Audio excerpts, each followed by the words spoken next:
Springer Mountain. On Thursday, March 25th, 1999, Jason and I were excited about the unfolding trip.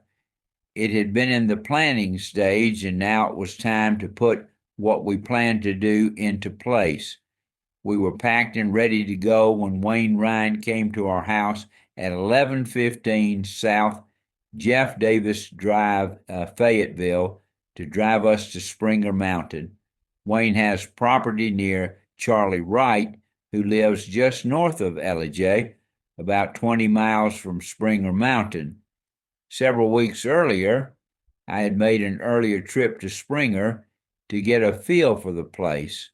Wayne took his ATV on a trailer because he was hunting for black bears with Charlie for several days.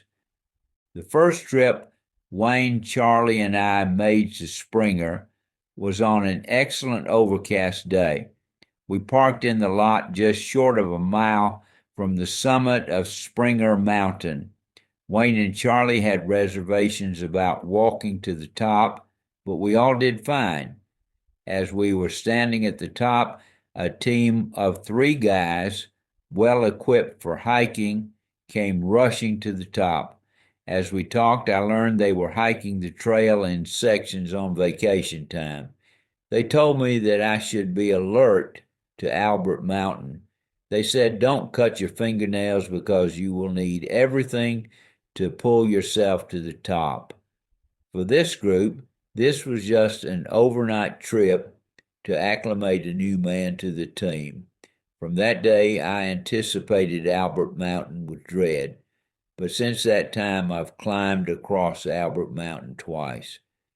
The first time I climbed it, it was as bad as they told me, but the second time was not so wrong because I did it on an overnight trip rather than at the end of a 19-mile hike. Since this first trip to Springer, I've walked Springer and spent the night there several times. Wayne picked us up at 6 a.m. As we drove away, I had a funny feeling. I was leaving for what I thought would be a 6-month trip. I had arranged for someone to cut our grass. I gave Willeen telephone numbers and other information she might need while I was on the trail.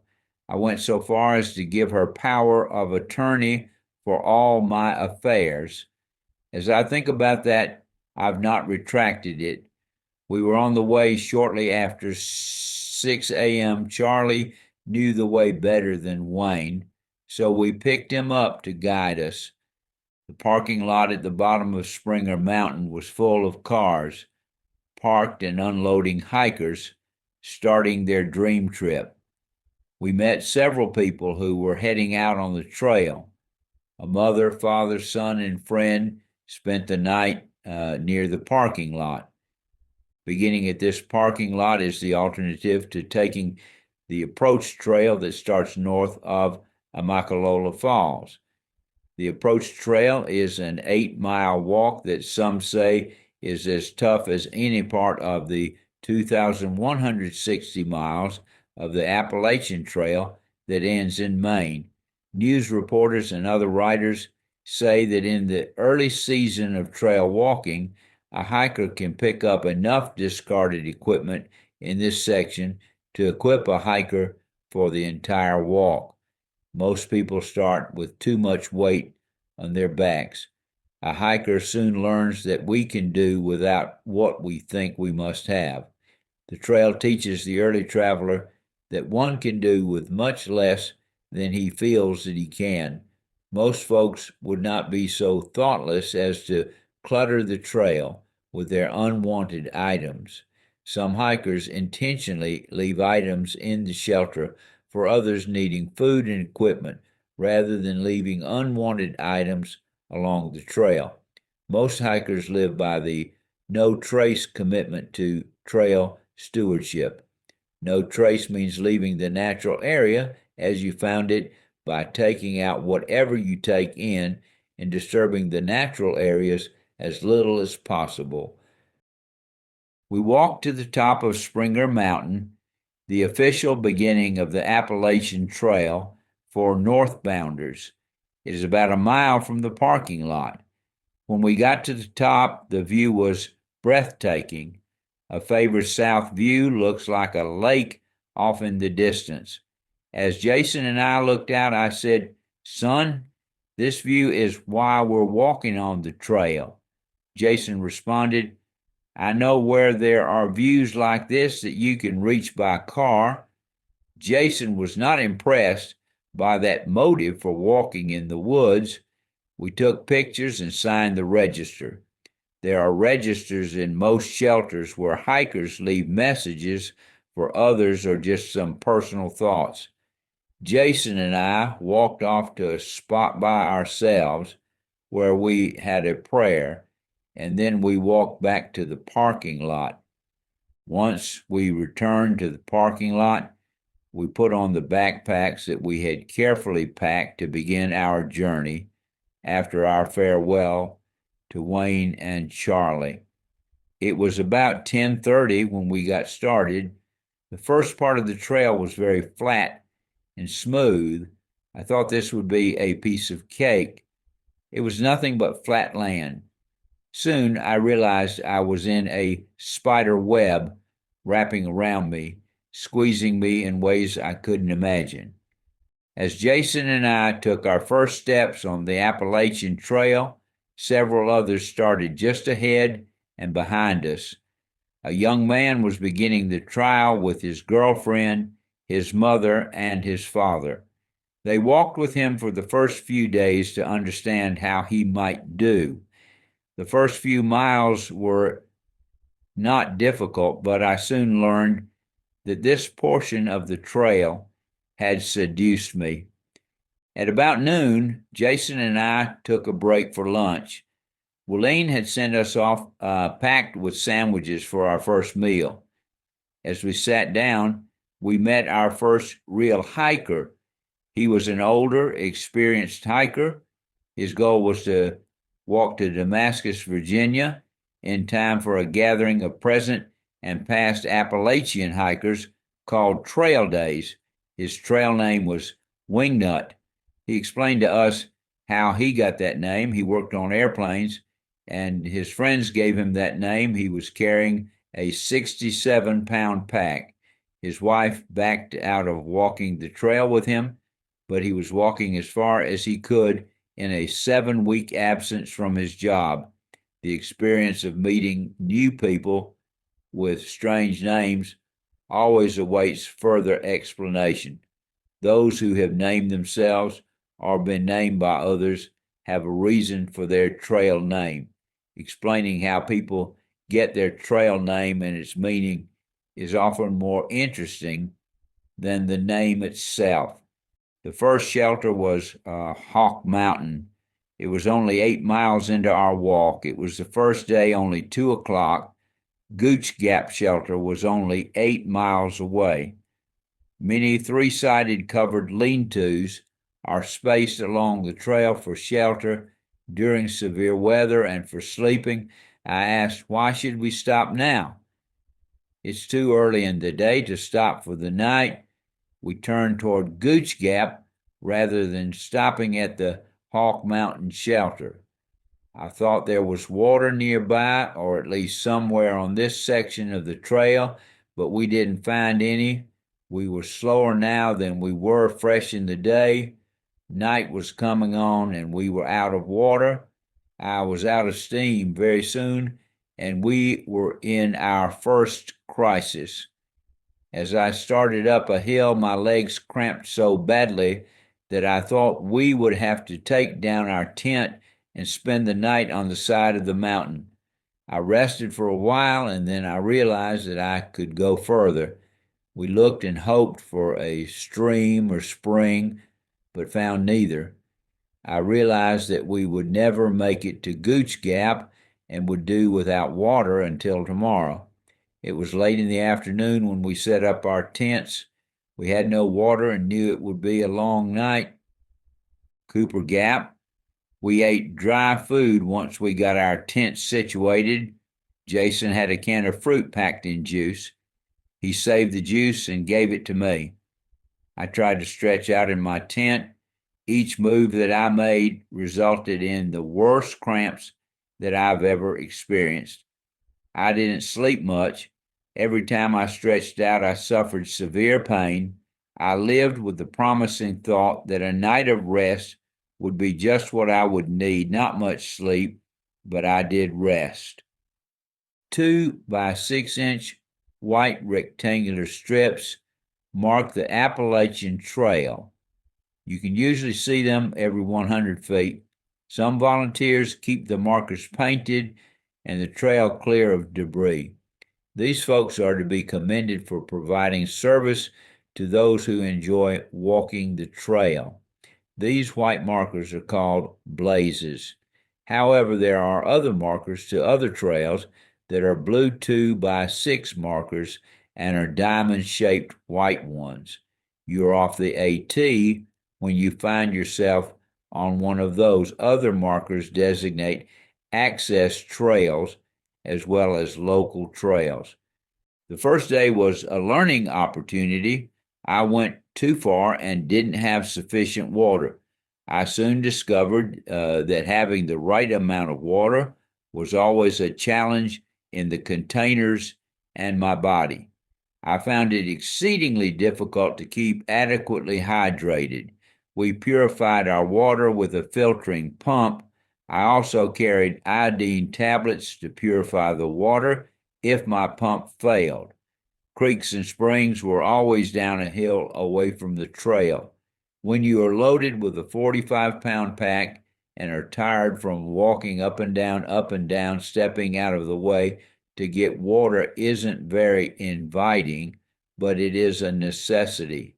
We ran out of water on the first day because I was lazy, but we were on a section that didn't have water. We should have filled our containers by the hawk shelter before traveling to Hogpen Gap. Jason was my motivation on our second day, Friday, March 26th. I was sore and still reeling from my poor judgment yesterday. Jason pushed me to Woody Gap. We were 20 miles into our hike when we reached Woody Gap. Since leaving Springer Mountain yesterday at 10:30, we've been walking through the rain, sleet, and snow. Tent 2. A local person came by to offer shelter to those who were cold and in need. It snowed and was in the 20s. 2 young women and children set up camp near us for the night. They were equipped with 2 tents, a lot of noise and food, but it did not keep us awake. When it gets dark so early and the weather is so bad, there's nothing to do but crawl into your tent. You're wet from sweating all day, but it's too cold, and the tent is so small. The cramps come with the slightest move, and you can easily crawl into your sleeping bag to stay warm without changing clothes. I heard the snow peppering on the tent throughout the night. There was just a sprinkling of snow, but it was freezing. We got off to an early start. Even though it was freezing, at least there was no precipitation. A hiker came up behind us early this morning when Jason and I took a break.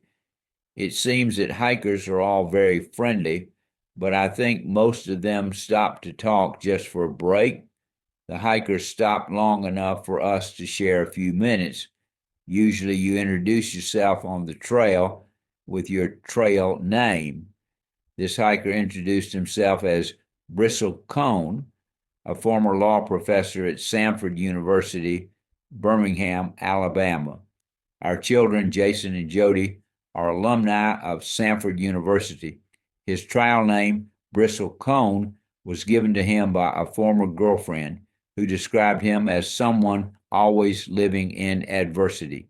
The bristlecone is a western tree that grows best and longest in the fierce winds pounding against it. Of course, I shared with him that my name was Hobab.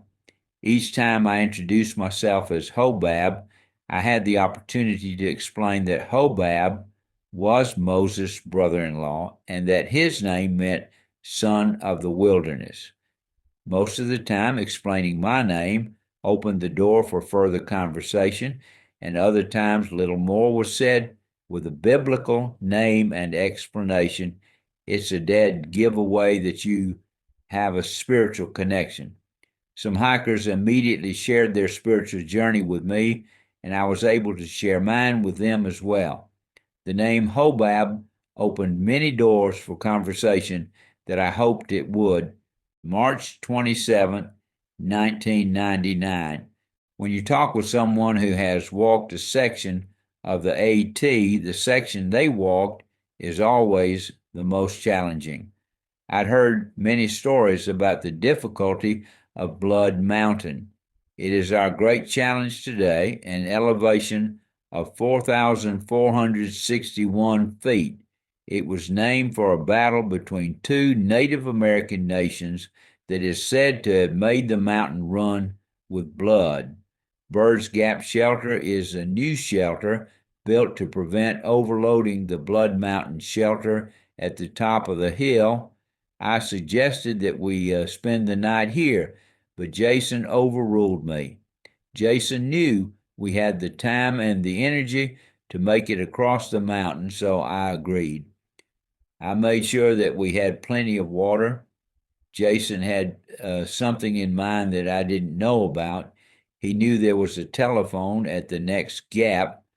Calling his wife Heather tonight was a top priority. We both wanted to speak with our wives, but neither of us let on. We got to the top of Blood Mountain where the sun shone and you could see for miles.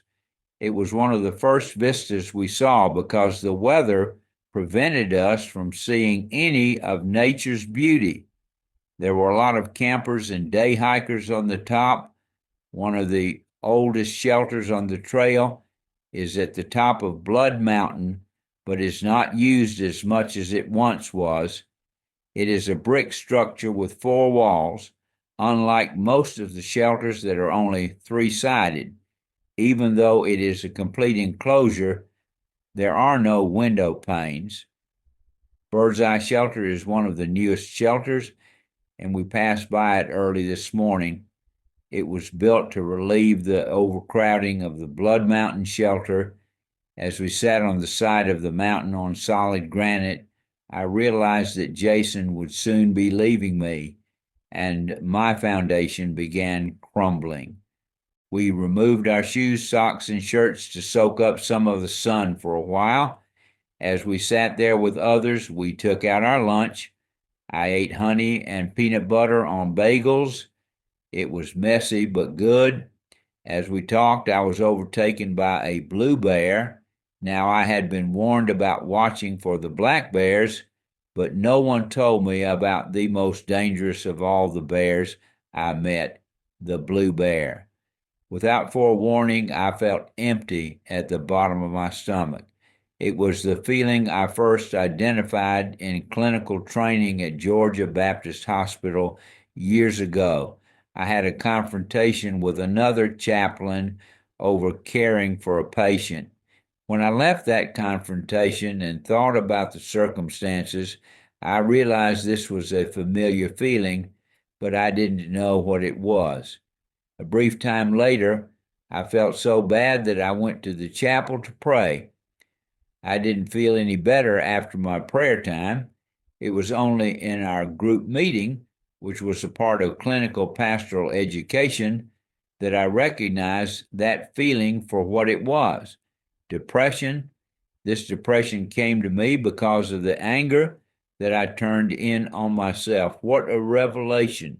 It was a life-altering discovery for me, but now it was back. I envied Jason. He was going home tomorrow, and I was committed to 6 months of this. As we talked with others around us, I choked back my tears in depression because in my heart of hearts, I wanted to go home as well. I also think that a factor in my depression was the pain I was enduring because my knees were inflamed. I didn't know at the time what it was, but I had tendinitis in both my knees. I strained them early into the hike. Even though I prepared for this hike by walking for several months each day with a heavy pack, I couldn't prepare for the stress of going up and down these hills. I was taking 2,400 milligrams of ibuprofen every day, and sometimes I didn't keep account of how much I took. Several hikers recommended that I get some trekking poles.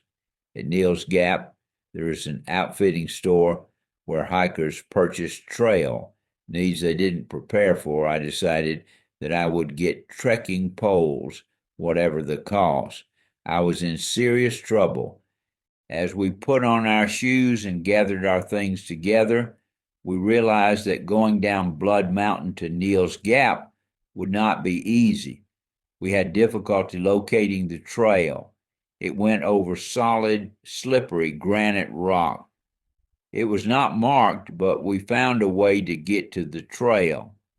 From this point to Neal's Gap, it was all downhill. You think that's great, but no, it's not.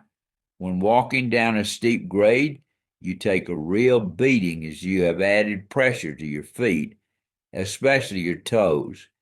Each step for me was excruciating, and I slowly descended the rocks. When we finally found the underlying cause of Blood Mountain, the store we had heard about was just across the road. It was our first time in 3 days to be back among civilization. The store was well equipped. I soon found the poles that I wanted.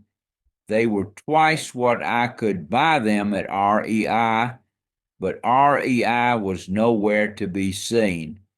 Earlier today, we met a young man, Joe, who is a through hiker. Joe is a registered nurse from Athens, Georgia. He and Jason clicked. While Jason and I were shopping in the store, Joe came to us. The store operators took pictures of through hikers and posted them on the bulletin board in the store. They told us that last year, an image of a through hiker was used to identify him as the robber in a robbery in a nearby town. The thief began walking on trial to elude the authorities. This was one time a photo was not in his best interest. Joe was typical of the people that we met as we walked. Everyone we met was accommodating. The richness of hiking the trail is the people that you meet.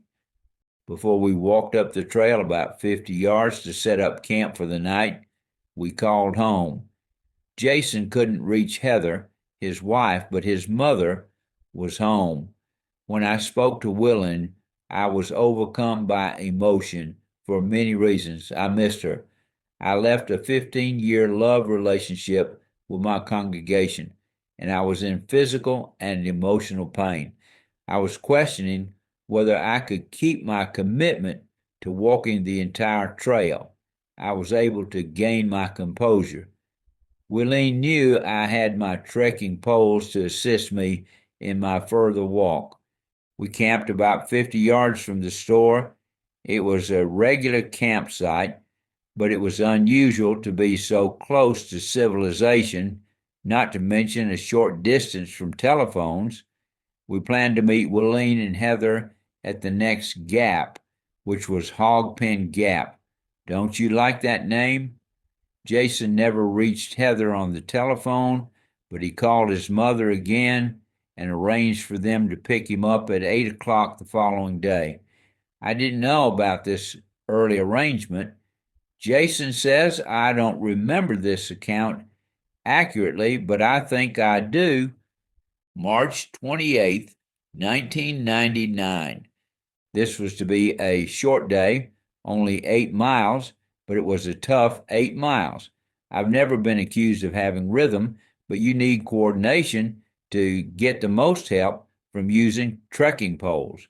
The trekking poles can take the weight off your knees if correctly used. You would think a 53-year-old man could walk, but walking with poles was new to me.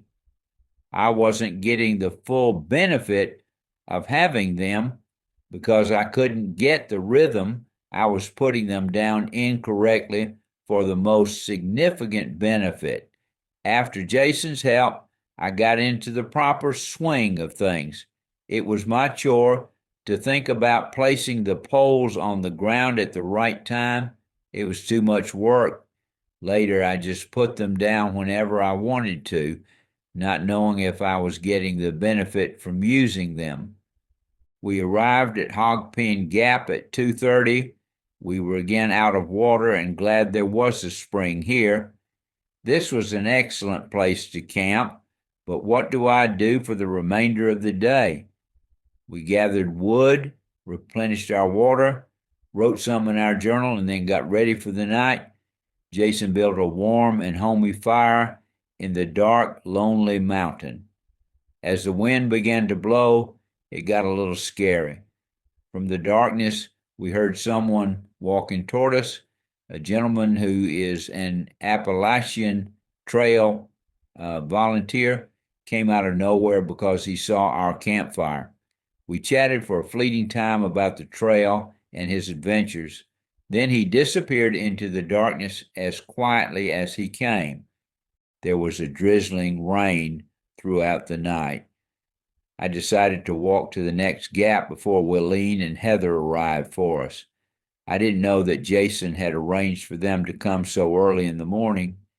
Since my tent was wet, I asked Jason to pack it to the road when they came and put it in the car's trunk so it could dry out. March 29th, 1999. I left Jason at Hogpen Gap at 6:30, then hiked without my pack. I thought that slack packing could give my knees a rest. Without my pack and with my poles, I thought this would be easy on my knees. Since I had difficulty walking and chewing gum simultaneously, I spent the day practicing the proper use of the poles.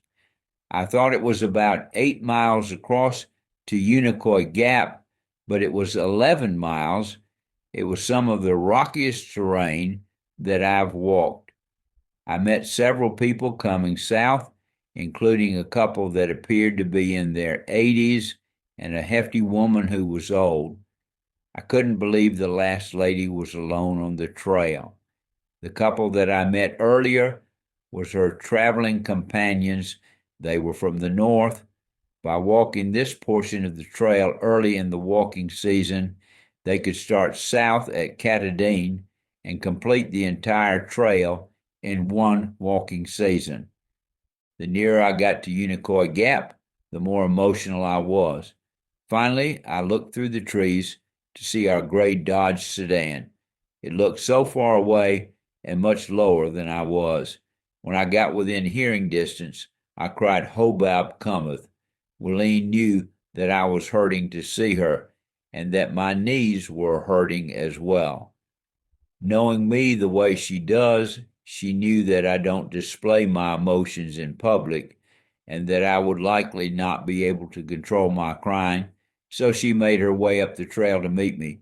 She was right. I openly wept because I was so glad to see her and confused about all that I was experiencing and feeling. It was a happy reunion. I was composed after we talked on the way down to the Gap in the car. Then I learned how early they had arrived at Hogpen Gap. Jason asked them to come as early as possible, so they were there at about 8 o'clock. In fairness to Jason, he defended his position that I'm not reporting this accurately. But in my defense, I'm reporting as I remember what he did. Since they arrived so early, they had to do other things while waiting for me to come out of the woods at Unicoi Gap. When Heather hugged Jason, she said, "Jason, you've never smelled like this before." They went to Unicoi State Park, where Jason took a shower and wore clean clothes. Then they went into Helen, Georgia, to kill some time until I came out of the woods at Unicoi Gap. Jason was a happy camper now that he was on his way home. When his picture was made at Neal's Gap, he was identified as a thru hiker. He said, "Dad, I'm a thru hiker." I said, He said, "Yes, as of today, I'm through hiking." Jason was glad to be on his way home. In my confusion, with both physical and emotional pain, I wanted to go home with them. After I announced that I was taking some time to walk the Appalachian Trail, I got calls from several friends wishing me the best and offering to assist me in any way they could. Reba and Gerald Keller were former members of Second Baptist Church. Reba was the first and only director of the church's Child Development Center at Second Baptist Church. I worked with Reba for most of her career. Gerald served as a deacon and was always ready to assist in whatever we needed him to do around the church, never asking for any special recognition. Willeen called them, requesting a night's stay at their house for me. Reba and Gerald graciously prepared lunch for us all. Unicoi Gap was on the very road where the Kellers lived. Their home was just a few miles from where the trail crossed the road. When we arrived, I took my dirty, wet tent out of the car trunk and spread it on their porch. When I greeted Reba, I told her that I would hug her later because I had the trail smell. I showered while Willeen washed my clothes. The comfort of family and friends and an excellent hot shower are priceless. We went to a hiking store in Hiawassee where I bought some needed items, but I was still not adequately equipped. It isn't easy to carry everything that you think you need. I purchased a different system for water that gives me easier access. I got a system that I could put in my backpack with a hose that allows me to drink without taking off my backpack. The store owner had a backpack on his wall as a reminder of what bears would do to a backpack.